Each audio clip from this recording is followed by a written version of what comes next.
finally took a little bit of a break, a little bit of a sabbatical. February was a doozy, and we needed the time off, mostly because we couldn't book anyone. Apparently, all of my friends and guests, or potential guests, were very, very, very busy. As always, before we get started, huge shout out and much gratitude to Argos Productions, Justin, Erica, sweet baby James out in the back, making sure that everything's running smoothly today. Man, as always, we have a good one. I am obligated to say that. I will never say like we have a bad one. So anyways, but today is going to be good. We have my good buddy and at times gym buddy, right?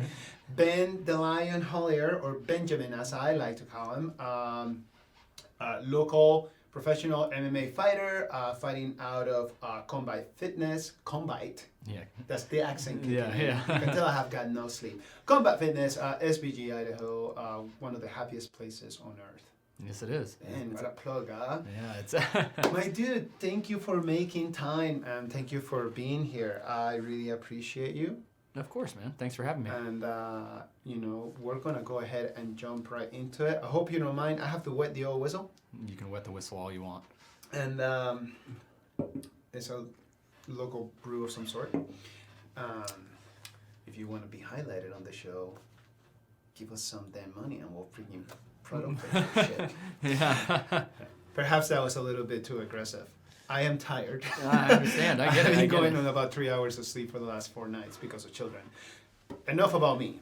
So, Ben, you're a fighter, you're a local guy, you have a background as a wrestler, all the way dating back, I think, to your days in high school and then into college? Yeah. So, started my freshman year in high school, and then I wrestled for Boise State all for 5 years. I took a redshirt year, and then I started 2 years out of the 5. Wow, man. You know what high school you graduated from? It's Westview High School. It's down in San Diego. It's like near Torrey Pines, like where the big golf course is. Probably like 10 or 15 minutes from there. Wow, cool. And then shortly after that... Yeah, well, my parents had gotten divorced when I was like, I don't know, 2003, 2004. So I'd been coming up to Boise for summers and winters every year since then, because my mom was up here. She was the chair of the Educational Technology Department at Boise State. Mm-hmm. And Boise State gave me a chance to come wrestle Division I, so I came up here. My mom was up here. It just made sense. Right. Yeah. And what was that like? Then having essentially your college sports career as a wrestler here in BSU. It was awesome. We were really good at the time, and like Boise State football was really good at the time. So being I was back with like Kellen Moore and Doug Martin, and then our team was ranked really high in the nation for at least a couple of years. So, being an athlete at Boise State was pretty nice at the time, yeah. What do you mean, like pretty nice? Pretty nice. Some weird stuff going on? No, yeah. No, we don't get Hummers and extra cars and money from people to wrestle, but it was I don't know, you just felt special on campus, mm-hmm. And just being an athlete and representing your school and, colleges and college sports, college pride, or your school's pride is very big. So it was awesome to be able to represent Boise State. Cool, that's awesome. And then, what were you studying? Because you're not just wrestling. Yeah. Unfortunately, you have to do this thing called school. Right. No, but I majored in social science with an emphasis in psychology and criminal justice. Nice. Yeah, I liked it. Cool. That's why you're so deep in thought about all the conversations that you have, right? Oh, yeah. So, CJ, so I could be like the Terminator, and then psychology, so I can read your mind. So, yeah. We put them all together. Yeah, put it all together. So that's cool, dude. So you go to school, you're able to graduate, you then start thinking about, what am I going to do with my skill set, not necessarily academically, but like your wrestling skill set. Like how does Ben makes the jump? How did you make the jump from being a college athlete, being a wrestler, and then all of a sudden it's like, I'm going to add punching and kicking to this and get squarely on the floor? Well, I didn't do as well in college as I wanted to, and I really wasn't as disciplined as I should have been, being popular and partying as a part of college, and not as much as training or focusing to do as well as you should have, and I wanted to keep competing. You know, I was pretty let down at how I did at the end of my years, but I wanted to keep competing. So after I graduated, I moved back down to San Diego for 2 years, and I did some Muay Thai kickboxing down there. Had a couple fights for Muay Thai kickboxing, a couple smokers or whatever. And then, yeah, I just wanted to keep competing, you know, and fighting to me is like the purest form of competition. You know, there's no flags. It's just you versus someone else. So really, who is the best man or woman on that day when you fight somebody? Yeah, and I don't have any qualms hitting people, so that led or to that. getting hit. Yeah, I don't get hit too much, thankfully. Okay, that's why you're so handsome, right? Yeah. I do my best not to get hit, but yeah, and then moved back up here, and you know, trained at SBG under the old man Jesse Brock, and here we are. We're getting a little bit too far ahead. I want to come back a little bit, and that's okay. I'll rewind you. No big deal. I got ADHD, so you got to drive the bus. I'm driving this bus. Don't worry about it. I got you, boo. Have a sip. So the art of 8 limbs, Muay Thai. I don't know if you recall. You know, that's my first love. Yes, sir. That's my jam, and that's my thing. What was it that got you into Muay Thai, and you're just like, oh my gosh, like this is something that I might wanna like, you know, try out, like because not everybody like. Outside of like martial arts or like, you know, or outside of like anybody that like is competing or picks up like something as trying something new for like fitness or whatever, and they'll attend like a gym like ours, you know, they're not necessarily like savvy as to how they're gonna go about it. You know, there's a boxing class, there's a jiu-jitsu class, and then there's a Muay Thai class, and inevitably everybody's gonna call kickboxing, and then, you know, we're grinding at the teeth like, it's not kickboxing. You know, so I just want to know a little bit about that. How was it that, like, oh, I'm a wrestler, I want to continue to compete, and now we're going to be throwing elbows, knees, kicks, and punches? Well, when I was down, it was at Victory MMA down in San Diego. I wanted to get my striking up because, you know, you see wrestlers purely just transition to MMA, and it can be a little rough. Or they can do really good and get high and then run into somebody that, they can run into a buzzsaw. They'll be ready to an uppercut when you like come for a takedown. So I wanted, and they had a good Muay Thai there, and I wanted to do striking where I wasn't allowed to take people down. So I like had to get used to striking, and obviously still evolving and still getting used to it now, but get used to striking where the takedown was unavailable. And I liked what they had there, and that's something I wanted to do. Cool. Right on. And from the get-go, your family has been supportive, or was that something that they had to get used to? It's like, like my baby boy, he was wrestling, and he's like, but now all of a sudden it's like, like direct, like blunt trauma to the whole body. Yeah, I've been through a lot of crazy shit, so my mom is pretty much used to it by now. Okay. So she's pretty supportive. So that's cool. Yeah, she comes and watches. My sister won't. My sister will be like, just tell me when you win. And I'm like, oh man, what about? She won't even watch like the streams. She'll be like, send me the video after. Ooh, yeah, she doesn't. Man. But my mom's come to two or three of my fights. Mm-hmm. Yeah, she's been to a good amount of them and watched. I've always won in front of her, so that's good. Okay. I think it takes a special type of person to fight competitively. Like I myself, like I train, but I train as a hobby, and I got into it like not until like 6 years ago. Yeah. All right. Went to Muay Thai, and then, you know, because striking, I love striking. Then there's boxing. Yeah. I tried jiu-jitsu, and my knees were like, no way, you know, like everything hurts. Everybody's just making fun of me. Like, wow, how are you like okay with blunt trauma, but not like rolling in the ground? Like, I can't do it, coach. And then Brad gets mad at me. Shout out to Brad Bentley. Yeah, shout out to Brad. But it takes a kind of, definitely a special type of person. It's not just like testicular fortitude. There's a little bit of, and it's also not just courage. You know, there's a little bit extra in there as to like, you know, when you look in the mirror, it's like, you know what, like, yes, I'm going for it. And now, like, you know, there's going to be the pain, not only that you have to go through during training, but also the pain that you're trying to avoid if you train appropriately and diligently under the right guidance once you're actually inside the ring, inside the cage, and things along those lines. What do you think drives you what do you think was it that made it for you an easy transition when, I want to continue to compete, but I'm now going to add, striking to this? Is there something in particular that fuels you in order to, to make that jump back then? And what is it that fuels you now? What fuels me now and back then, I mean, I've had like a hard upbringing, so just like always striving for greatness because of it, when you overcome adversity, whatever forms it be, but usually when the trauma is more than the usual kind and you overcome it, like you don't feel like there's anything that could stop you, And I've always loved competing. I think the only athlete I've really ever looked up to was Michael Jordan. I remember watching him growing up, and he just wanted to kill you on offense, on defense. He wanted to make other teams question how bad he beat other teams, and they were like, I don't know if we could beat this guy. Right. And I've always just wanted to do that. And you got to be a little sick, a little crazy to want to hit people.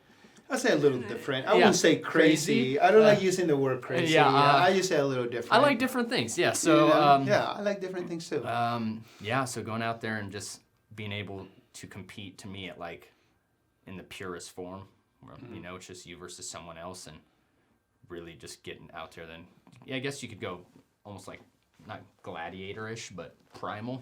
Just you get to let the animal out. And I love that. I love that about fighting.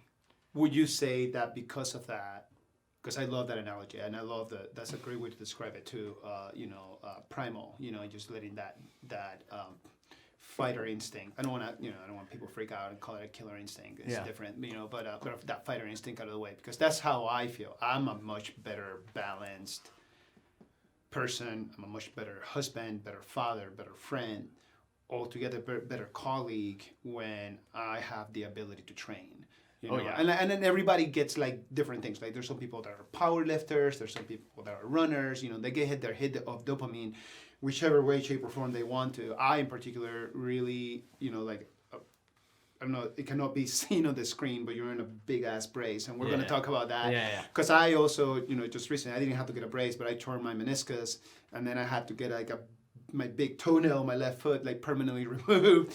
So I'm just like not able to like kick or knee or like take like sharp turns, and I'm just barely now finally walking around without pain. And the inability of being able to go, to our home, away from home, combat fitness, takes a toll. Like, I can tell people that know me well, it's just like, are you okay? I'm okay, but like, am I? Long story short, I how do I phrase this in a way that is efficient? You let that out. Would you say that that once you do that, you're able to like approach everything in a very different manner? Because to me, the volume gets turned down when I'm able to knock out that energy, and put it towards something productive, whether it will be like, like my skill set or hitting the bag or just doing reps or whatever. Does that resonate with you at all? Oh yeah. Being able to fight, you get to let a little bit of that controlled rage out, and obviously now I'm in a knee brace, but not being able to train. I'm sponsored by Rock and Armor, and I do all my strength and conditioning out there, and I've just started adding like 2 days pretty much because I haven't been able to do any MMA related activities and, start to lose your mind a little bit, But it definitely feels good to let the animal out of the cage, in a controlled way. You want to be a surgeon out there when you fight. I'm not one of those people that want to go out and just brawl and take one to give one, but I want to go out there and let that out and not worry about if someone gets hurt, because you don't want to hurt your teammates, obviously. Yeah. I just get to go out there and just let it out on someone, and then it does turn down the volume and makes life, easier and more fun, and you're not as irritable. It makes things, it does make things easier. Yeah. Being a participant in controlled violence, I think,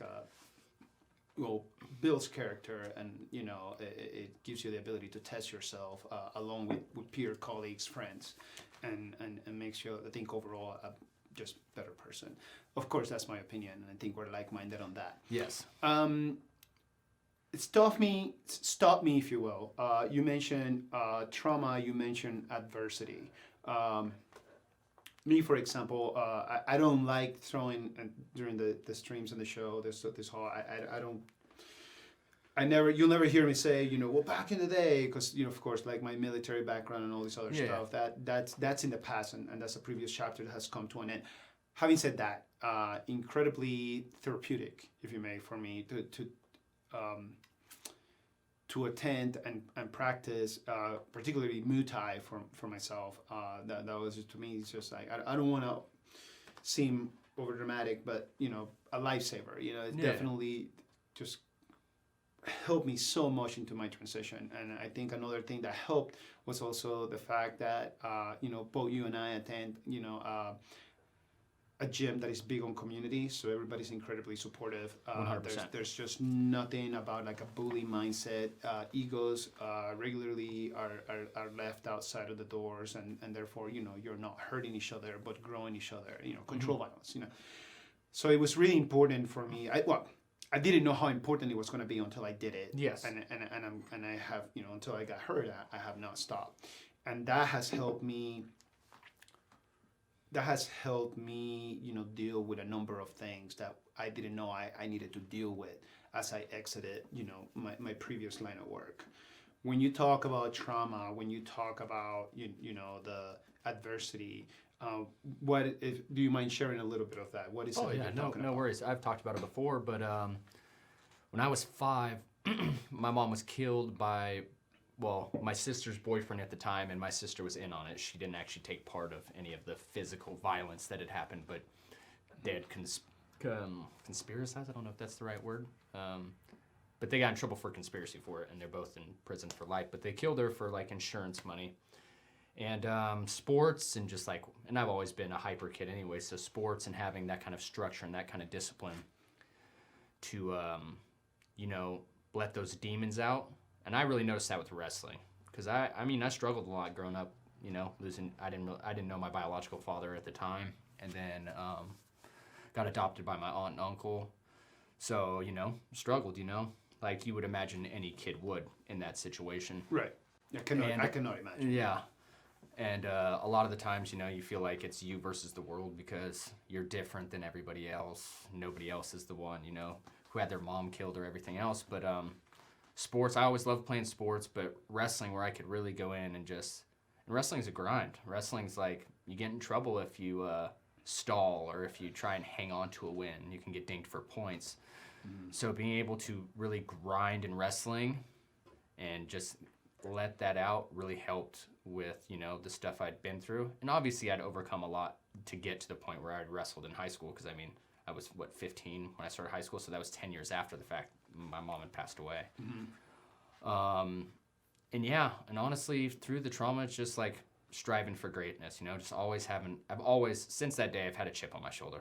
Like this isn't going to define me, but this is going to shape, you know, who I am and my character, you know. Mm-hmm. I'm going to let this affect me for, you know, the glass is always half full. I always say that. You have to see even the hardest of situations, for me at least, in a positive manner, because otherwise it's hard to get through them, you know. It's hard to see the hope. It's hard to make it.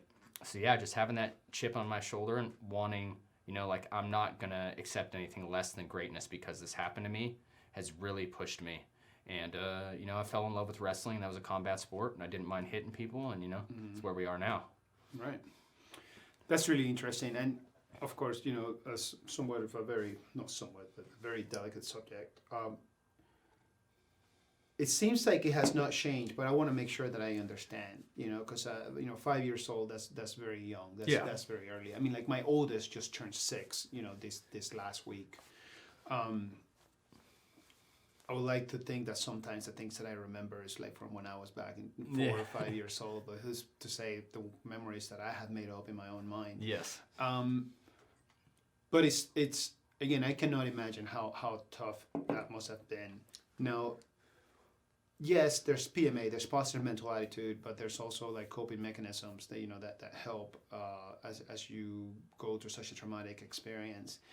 Has your mindset, you know, changed a little bit over the years, or has it always been the same? In which is like, like I like that, the strive for greatness and all that other stuff. But I think, to some extent, and I'm no therapist, but like you also like gotta give yourself some grace. You gotta give yourself like a little bit of space, because, like you don't wanna, like, for example, think like the world's coming to an end because all of a sudden there's a loss. Yeah, of course. Or you don't want to think that the world's coming to an end because now there's an injury, and now you have, you're unable to train, into what it is that is your job, because this is what you do. Yes. Has there been any changes as you have matured, as you have grown, or has it always been just kind of like a steady eddy where like this is the mindset, this is not moving, this is not going anywhere? There's no right or wrong answer, of course. Yeah. I mean, it might the motive or the mindset might have been more intense or a little less intense, but it's always stayed the same, and even more so as I've gotten older. As you can understand. Fortunately and unfortunately, I understand that things can always be worse, man.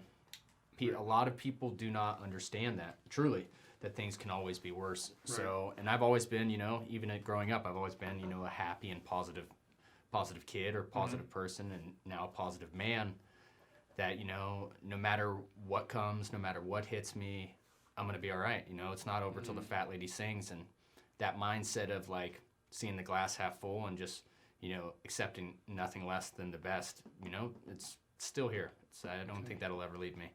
Good. Yeah, that's awesome. Far more personal question.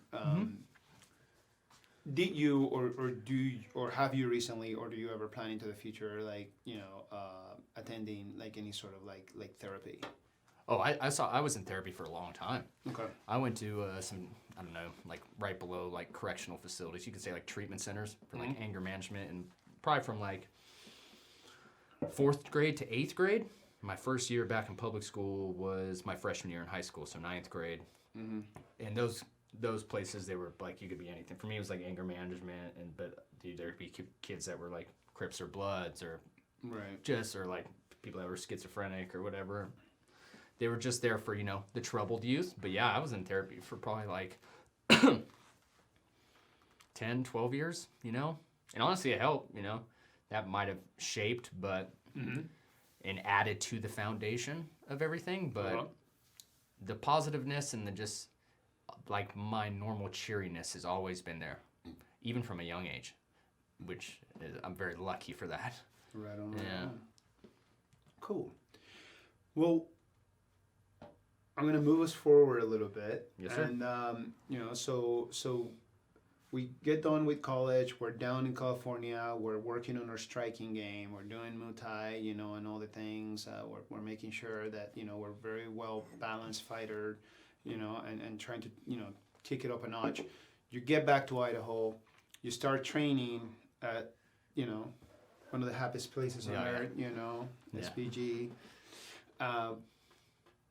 What brought you there? How was it that you ended up fighting, training at Combat Fitness and eventually fighting under the tutelage of, of Jesse Brock, who, owner, head coach, jiu-jitsu black belt, previous professional MMA fighter. If Jesse watches this, I doubt he will, because me and him talk so much shit to each other. That dude is very good at a lot of things, and he's got a lot of credits underneath his name. Oh yeah, absolutely. He was one of our very first interviews.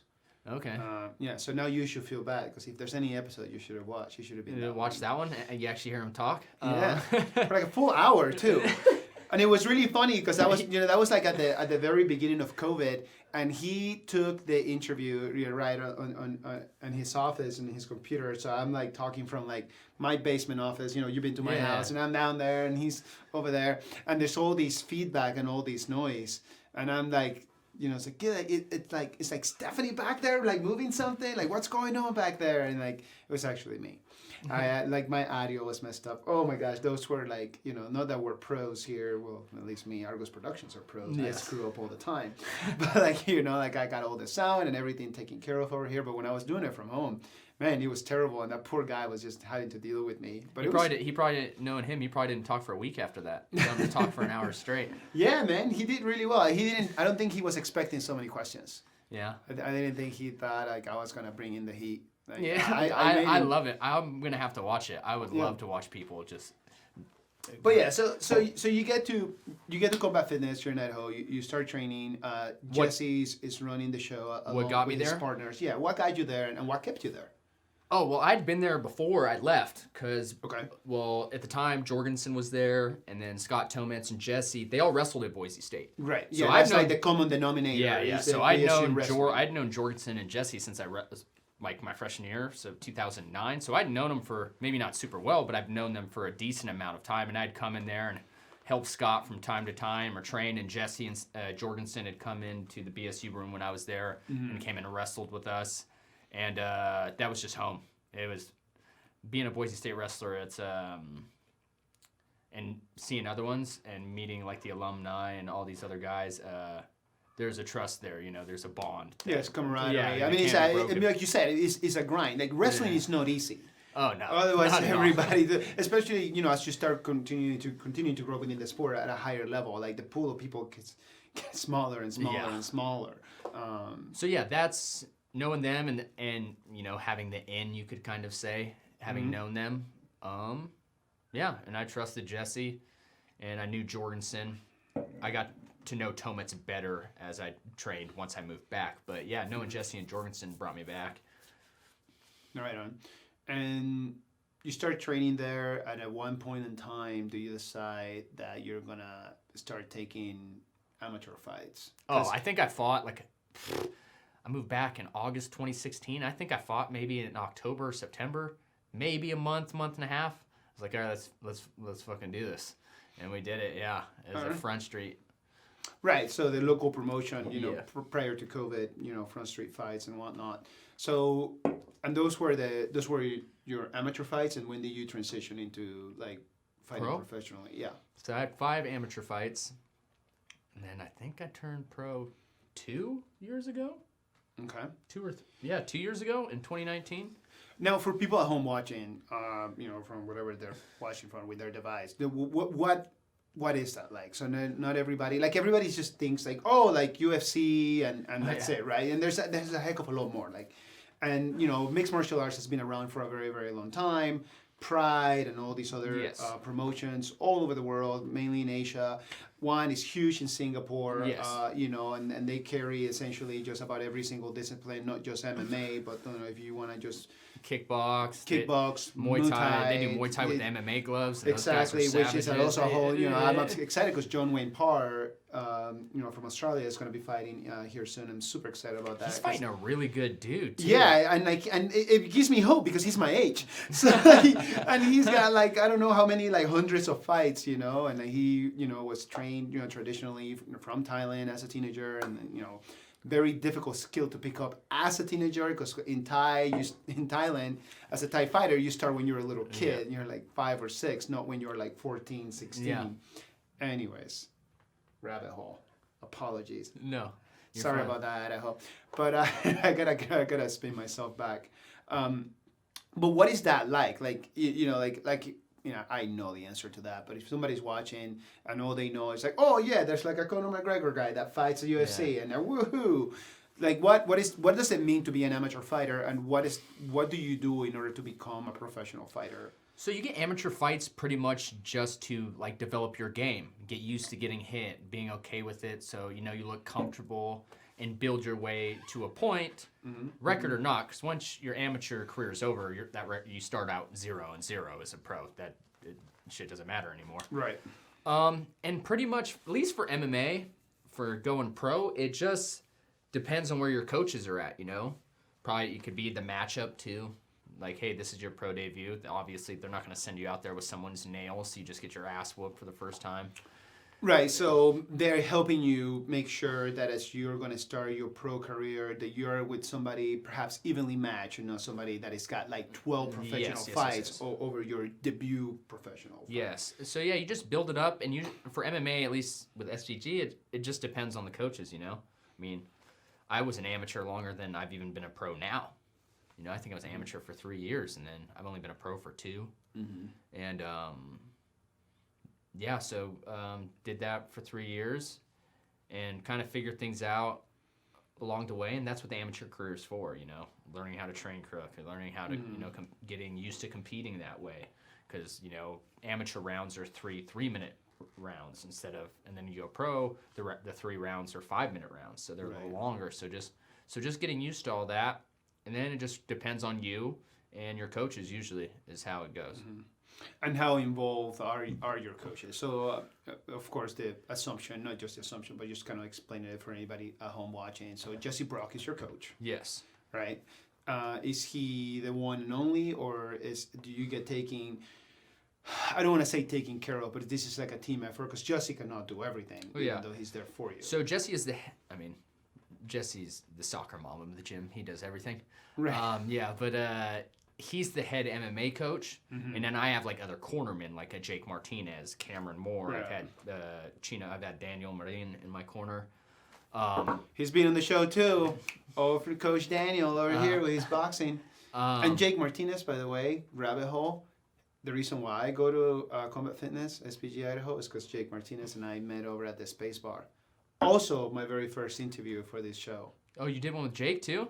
No, not with Jake, but the Space Bar, Will Hay. So Will Hay's the first pilot episode for My Idaho Friends 2 years ago, and then we just started season 2. Your episode 2 of season 2. Okay. Episode 1 of season 2 was Will Hay again. He was just there, right there.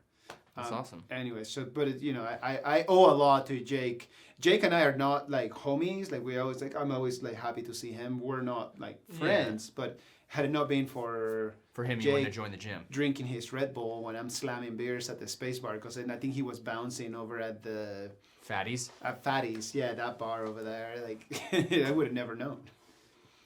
So you have all these different cornermen, people that help you train. You know, Dan, an outstanding boxer, Daniel, outstanding boxer himself, and just coaching you with your striking and whatnot. So you have a whole team with you. Yeah, but when I decided to come in pro, it was pretty much just between me and Jesse. You know, people will go as Jesse goes. Jesse's been doing this shit for so damn long now. He understands the game, and he understands you, and he's there all the time for all the fighters. So he makes sure and has a good, knowledge and guess of when you're ready and how things are going to go. We had a matchup we liked, and then we went for it. Is he the one that sets up the, helps you set up, who your opponent's going to be and things along those lines? He did in the beginning. I have a manager now. Shout out All Fight Management. I got you, Nick. But Jesse in the beginning, a lot of the promoters know him because Jesse's fought forever. So he'll reach out and throw. And not just here at the local level, but like at the national, international level as well. Yeah, he knows a lot of promoters, so he'll throw names out, and then, they know.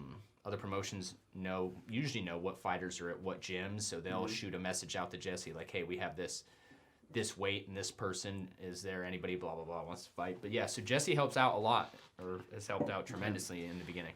So I love that, because now this brings back the next round of questions, which is like you get started, Jesse, there's a great deal of guidance, some hand holding along the way, as he should. He still holds my hand. And he still holds you. But for recreation, not to help me. Right, yeah, of course. Yes. I'm sure you love that. When, as an amateur fighter, then going like as a brand new pro, when is the right time to start looking for management? Did they find you, or did you approach them? Were you selected as talent? It was like, here we have Ben, and he's at the local level, and we foresee that he has the potential to compete, in larger promotions outside of the local front street fights. So like prior to COVID, we're gaining good momentum. Yes. I mean, we were getting fighters from all over the Northwest and then even farther out. So the competition was getting better little by little. How does that work? So I was 3-1. I suffered my only defeat. I was 3-0, and then I took a loss, and then I won my next one.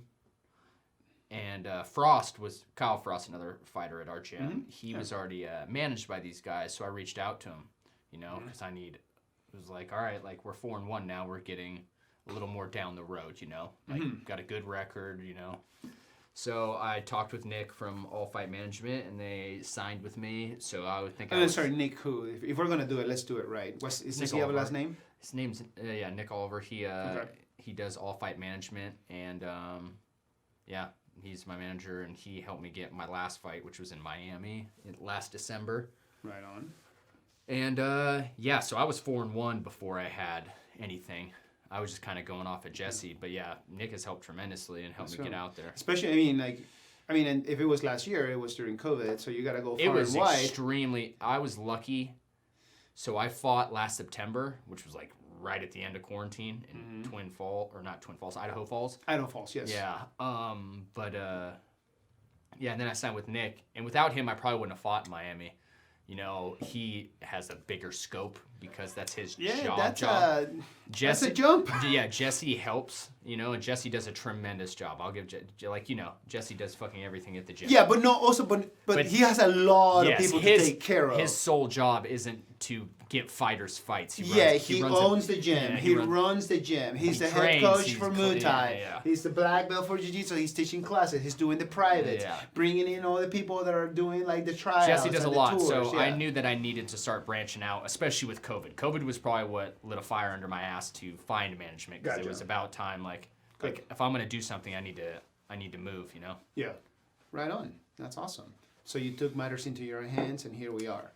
So having management, like, how does that help, a young upcoming fighter? Like, what does management do other than like getting you a fight during a pandemic on the opposite side of the country?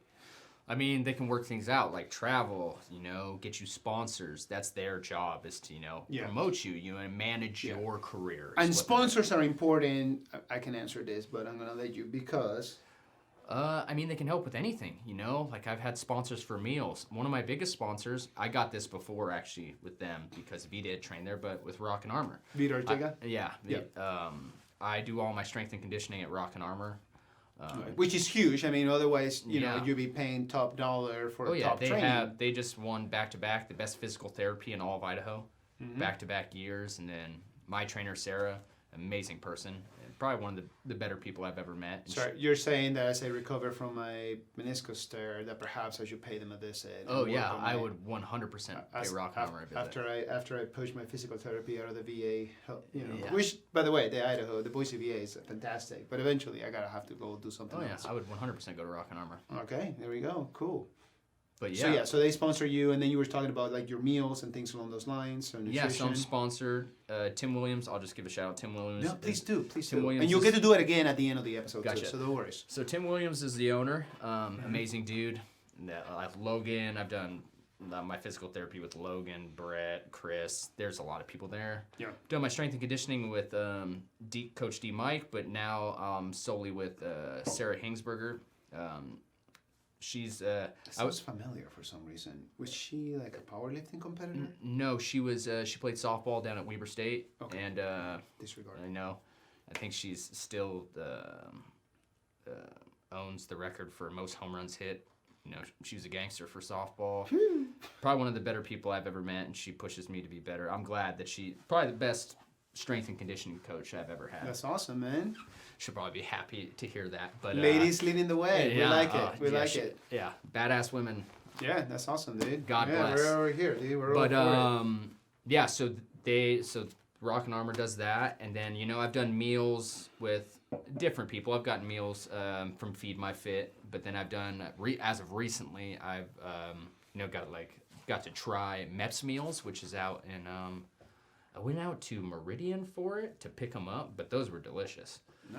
Okay. But yeah, so long story short, bring it all the way back around. So like management can help with the sponsors and things like that, like travel. Because otherwise it would be probably out of your own pocket, and I think that's what people don't understand. When you decide that you're going to be a fighter and you don't have a good mentor, aka a Jesse Brock, or a good gym to train out of, which Jesse owns, Combat Fitness, SBG Idaho, in which like they're keeping you safe, they're keeping you healthy, but also training you. And then on top of that, having a manager who's connecting you with sponsors, because otherwise you will have to pay for your physical therapy. You will have to pay for your weightlifting training and things along those lines, your conditioning. You will have to pay for your meals. And now all of a sudden, like as a young athlete, an up-and-comer, the money that you will make from your promotion where you're fighting will be eaten up. Oh, and see, not even just that. So, like being at Boise State and seeing how like a higher level, especially when the football team was good too, how like professional and like a business things run. Mm-hmm. Like being a professional fighter isn't being on the NFL or being in the NBA. Even in the UFC. So like you could have all these things during camp that you have to pay for: food, private lessons, training. If your fight doesn't happen, either those come from sponsors that are paying for that, or that comes out of your pocket. Right. So then you're operating at a loss. Yes. And that's what I would say is probably, I wouldn't say the hardest, but it can be a challenging part. Like, okay, especially for smaller shows where you're not making thousands and thousands or millions of dollars, but right. You're making money. But if you want to do the little extra, if like, oh, my neck's bugging me, I need to get like cupped, or I need to get dry needling done. Yeah. Or if you're like, I want these meals for the last couple weeks so I can like get my weight down. Yeah. If you don't have sponsors, all that comes out of your own pocket, Mm-hmm.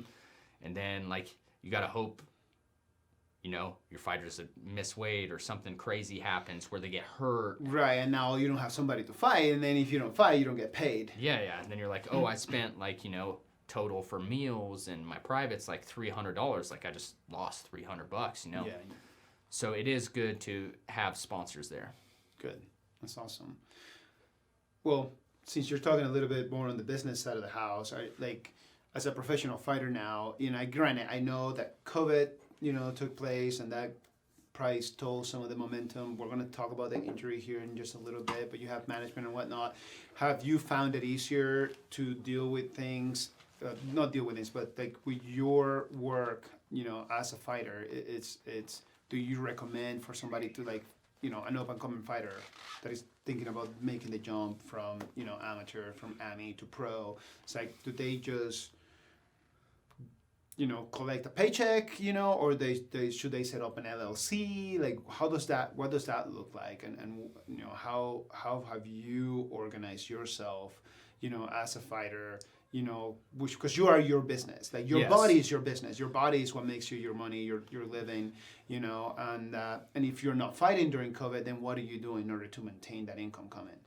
Yeah. So it depends. I mean, you can do it that way, like the LLC way, and it's something I'll probably work on. There's a lot of things now that I can't train or fight for a decent amount of time. Mm-hmm. I get to, and when you're focusing on fighting, it's hard to focus on all those other things, like right. Building your social media or building your brand or getting the other side of the house. Yeah, you're not sliding in my DMs, so you're not spending enough time in your social media. I'm just telling you right now. I sent you a message via Instagram. It took you forever to reply.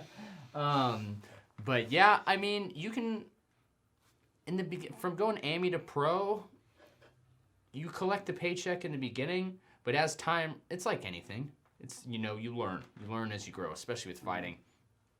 Because in the beginning, it's not like I would say, like an NFL or NBA team where they have, like me personally, I am the player on the team. I'm the GM.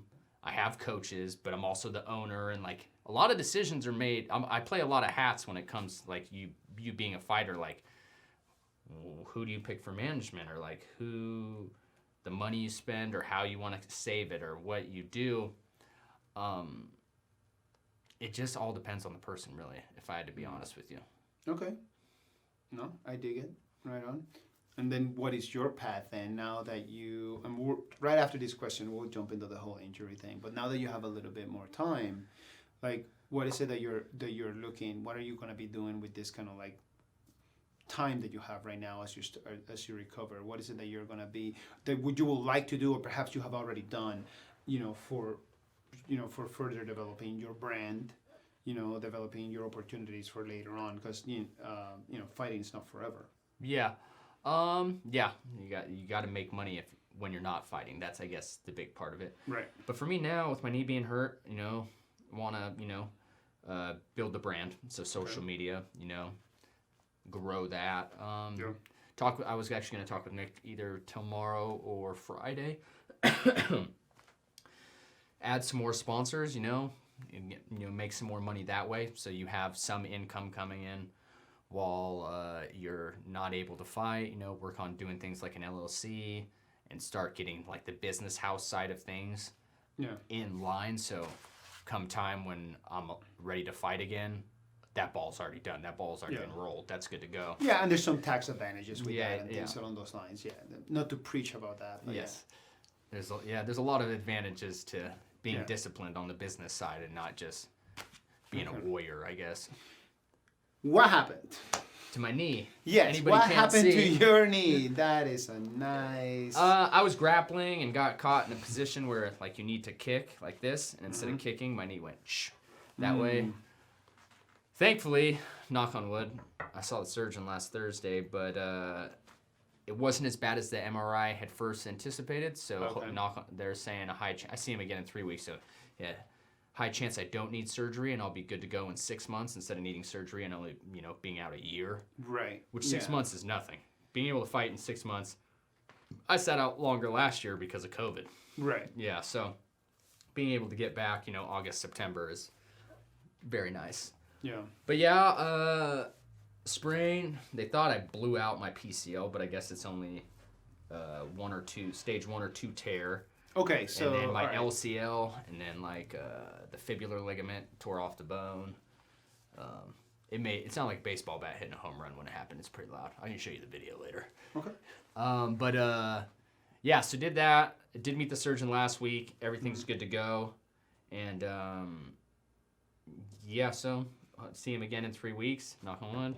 Yeah. And that we can just get the ball rolling. Don't need surgery, and I'll be out for a little bit, but it gives me time to sharpen up everything else in my life, Right, which is awesome. And then in the meantime, will you be doing some coaching from the gym, once you're able to? Or I coach private lessons right now. I'm doing like 2 a days at Rock and Armor, my strength and conditioning. So I'll like do a lifting session, and then later in the day, I'll come in and do conditioning or vice versa. Yeah. Otherwise, I'll fucking lose my mind. So you just get all the strength, but you have time to get all the just strength. Trying to have one giant leg, big upper body, and a tiny leg. Tiny leg is still, it's dangerous still. Yeah. But, I'll be trying to do other things and still trying to figure that out, I only hurt my knee like 3 weeks ago, so it's been rather recent and trying to figure out my life now. Right. With one leg. Yeah, which is a big challenge, but at the same time, I think something to be conscious, because with the line of work that you're in, who's not to say that something similar will happen again. Yeah. And that's true to any fighter. Oh yeah, or any athlete. Or any athlete. It's part of the business, man. So, yeah. The move I did was called a banana split. You can do it in wrestling, and then you can do it in jiu-jitsu. And I was the one executing it, and I think I've done that move thousands and thousands of times. And this time it just went wrong. Being an athlete, it's just sometimes it's your day and sometimes it's not. Sometimes it's not. Yeah. Also a dance move, the banana split, and a dessert. Delicious. I'll stop. Well, cool, man. Where do you see yourself in the future? I know you're just gonna crush it once you're able to start training, your full body, not just like, most of it. Eventually you're gonna start fighting.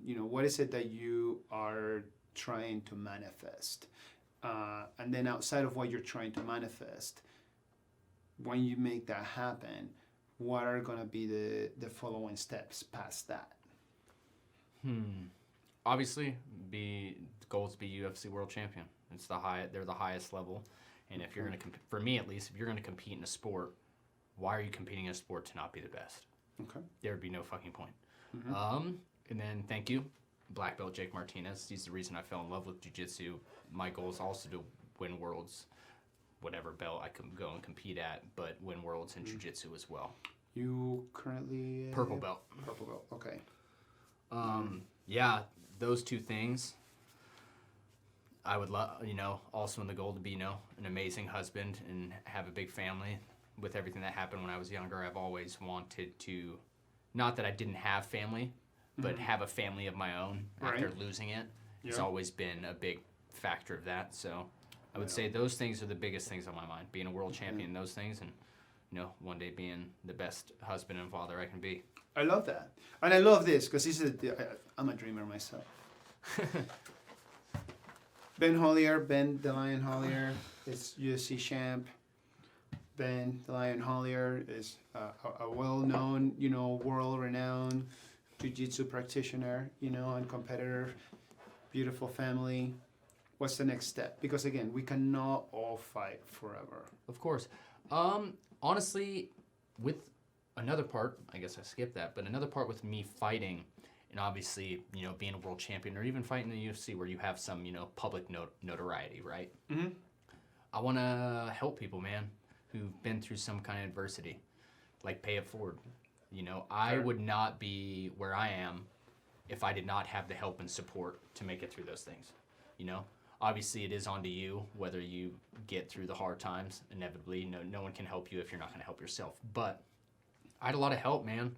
And having gone through all the fucked up shit I've been through and come out better on the other side, helping is my passion. That's fighting and competing is my selfish need and want. I wouldn't even say it's a need, it's a want. Because you don't need to fight. You don't need, that's a want. Mm-hmm. But, my need and my passion and something I would like to say I'm very, decent at and good at is helping people, especially people who have been through hard times because I've been there and I've come out better on the other side. And I would want to do something like that. Not exactly sure, on the grand scale. I can't be, be Superman or Batman, but right.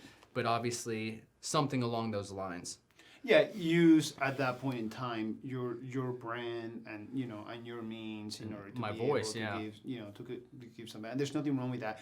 And it is certainly okay to meet your wants, especially if they're going to lead to meeting your needs. Yes, of course. I wouldn't say that it's entirely selfish, but I also think that there is value in knowing and understanding that the better that you're able to take care of yourself, the better then you're going to be able to take care of other people. Of course. The better that you're able to set yourself up for success and have a very good foundation, not just not just for a professional foundation, not just a financial foundation, not just a body and mental health foundation or foundation of the soul, but once you're able to establish that, then your impact with other people is going to be much larger, because I see sometimes a great deal of people that have huge hearts and they just want to get to helping immediately.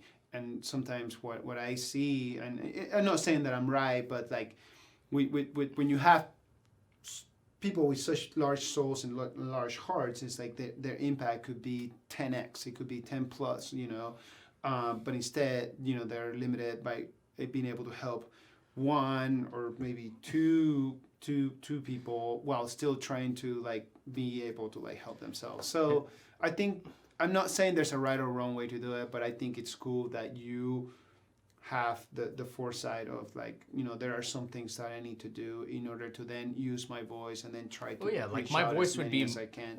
My voice would be much bigger as in the biggest promotion, being a world champion or being a high contender or whatever, than it is right now. Not that I can't help people right now, but if I focus now getting to where I want to be, then I can help and do the things I need or my passion to help people at a much grander scale.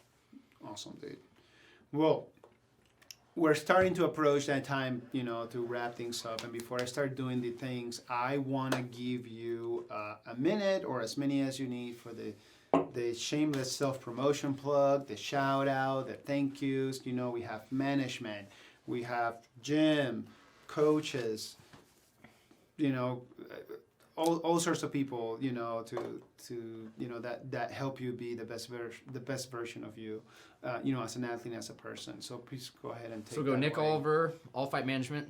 Thank you for all your help. I'll be calling you either tomorrow or Friday. SBG Idaho, man. I'll go down the list. I got Jesse Brock. I got You know, Scott Tomich, Jake Martinez, Brad Bentley, Freddie Ortega, Ryan Morgan. You know, I could go down the line. I got Steven Starwell, Andrew Cruz. I mean, I could name all of them if you really wanted me to. We could go. Everyone at SBG Idaho, I'm very thankful for. I would not be here without you. Obviously, my sponsors with Tim Hoff and Gary Hoff with Tigatu. They do my walkouts. Appreciate you. Rock and Armor, Tim Williams for giving me the shot. D-Mike for helping me. All my physical therapists. You know, we got Brett, Logan, Chris. You know, anybody who's helped me. You know, we got front desk staff, Riley, a lot of other people. And then my trainer, Sarah, of course. You're the fucking best. I'm trying to think else. Oh, and then, you know, all my family and friends. Everyone else who's supported me, whether it's, you know, given a penny or if it's given $1 million. Whoever's helped me a lot or helped me a little. But, you know, they've been there and they, you know, that loyalty hasn't wavered. I love all you guys. Dude, that's awesome, man. I'm so happy for you and so proud of you. Do not forget to hook me up with your trainer. I want to know if I can start getting better myself. Yes, sir. I'll send every you some day information. that goes by that I cannot train, you know, I'm feeling like your feelings. Is it? Yeah, I get it. My smart-ass jokes turn to mean roasts. It's not the friendliest if I can't train. Fair enough, fair enough. But thank you for having me, man. Appreciate Absolutely. Yes, Ben, thank you for being here. We appreciate your time. We appreciate you sharing and being so candid, so authentic. It means a lot. As always, big thanks to Argos Productions, Sweet Baby James out in the back, Erica, who's not here, Justin here, who's running the show right now. Big things coming from Argos Productions and their partnership here with My Idaho Friends. We're going to be putting some packages together. So those of you that have been in the show before, or we're going to be bringing you back, and we're going to make you homies look so good. And for those of you who are interested or any promotional partnerships or anything that will help you grow your brand or being able to work any sort of like video marketing promotional products, feel free to hit up Argos Productions. If you're watching us on YouTube, there's going to be a link at the bottom. Feel free to hit it up. As usual, thank you for our sponsors, Vital Elements, Premium CBD products. If you need anything CBD, goodness, hit up the link on the bottom. Every time you do and you purchase something from Vital Elements, you are helping the show continue to go on. So definitely, certainly very, very grateful for that. And last but certainly not least, the Alliance of Idaho, all right, is a nonprofit which I'm very proud to be a board member of, and they're just making sure to be on, not just on the lookout, but making sure that the human rights of our most at-risk communities here in the state of Idaho and beyond are being looked after. The information and the link, the link with all the information, is also going to be here at the bottom. We had an episode with the current director for the Alliance of Idaho, Sarah Centillas. She's an author, she's a scholar, and she's just overall a badass human being. Look it up. Just go into our YouTube link. If you're checking us out on our Facebook page or Instagram, there should be the link for that right there. Learn more about her mission and how much she's been able to help those who are mostly in need and those who are most vulnerable, especially during the last few years. So with all that said, thank you very much. We're so happy to be back. We're going to continue to be bringing you more quality content, more super awesome My Idaho friends to share their stories. It's not just business owners, it's also centers of influence and somebody that really has an impactful, wonderful, awesome sauce story to tell, just like here, like our friend Ben.